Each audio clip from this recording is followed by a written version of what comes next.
আসসালামু আলাইকুম। আজকে আমি দই আর ডিম দিয়ে ভীষণ সুস্বাদু একটা রেসিপি করে দেখাবো। খুবই টেস্টি হবে, মুখে লেগে থাকার মতো স্বাদের। আর মাত্র কয়েকটা উপকরণ দিয়ে এই ডেজার্টটি তৈরি করে নেওয়া যায়। আশা করছি আপনাদের কাছে ভালো লাগবে। তাহলে চলুন দেখে নিই। প্রথমে একটা বোলের মধ্যে নিয়ে নিচ্ছে টক দই। এখানে 1.5 কাপ টক দই নিয়ে নিচ্ছে।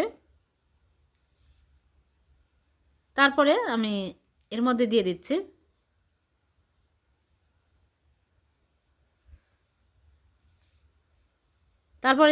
ডিম।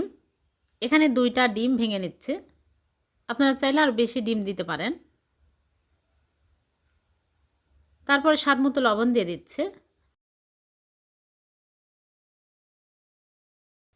এলাচের গুঁড়া দিয়ে দিচ্ছে সামান্য পরিমাণে, আর দিয়ে দিচ্ছি কনডেন্স মিল্ক। এখানে পরিমাণ মতো মিষ্টি দিতে হবে, যে যেরকম মিষ্টি পছন্দ করেন। আপনারা চাইলে কনডেন্স মিল্কের পরিবর্তে চিনিও দিতে পারবেন, তবে চিনি গুঁড়া করে দিবেন। এখন আমি সবগুলো একসাথে ভালো করে মিশিয়ে নিব।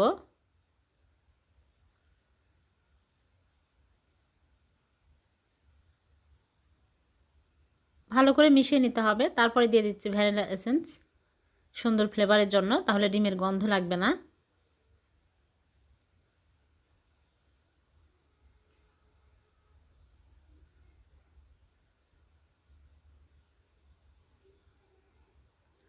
ভালো করে মিক্স করে নিয়েছি।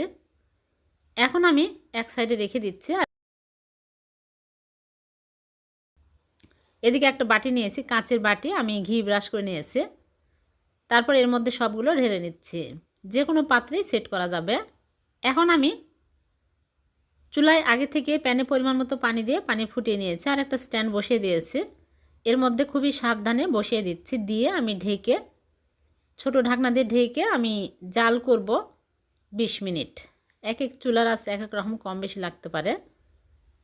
মিডিয়াম আঁচে আমি জাল করে নিয়েছি, বেশি হাই হিটে দেওয়া যাবে না। 20 মিনিট পর আমি ফিরে আসলাম। এখন চেক করে দেখব হয়েছে কিনা।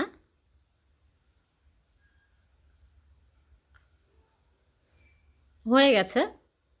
এখন আমি চুলা থেকে নামিয়ে নিচ্ছি, নিয়ে আমি নর্মাল ফ্রিজে রেখে দিব। ঠান্ডা হওয়ার পরে সুন্দরভাবে সেট হবে, তখন আমি বের করে নিয়ে আসব।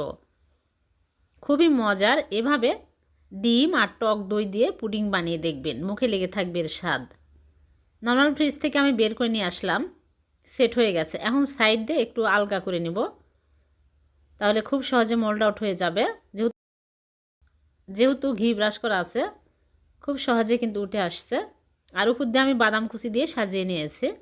হয়ে গেল ভীষণ টেস্টি দই আর ডিমের পুডিং। আমি কেটে দেখাচ্ছি, অনেক টেস্টি হয়, পুষ্টিকর। আপনারা বাড়িতে বানিয়ে দেখবেন, সবাই অনেক পছন্দ করবে। আর ভিডিওটি ভালো লাগলে লাইক কমেন্ট শেয়ার করতে ভুলবেন না। আপনাদের একটা লাইক কমেন্ট আমাকে অনুপ্রাণিত করে। আবারও দেখা হবে এরকম নতুন কোনো রেসিপিতে। সে পর্যন্ত ভালো থাকবেন, সুস্থ থাকবেন। আল্লাহ হাফেজ।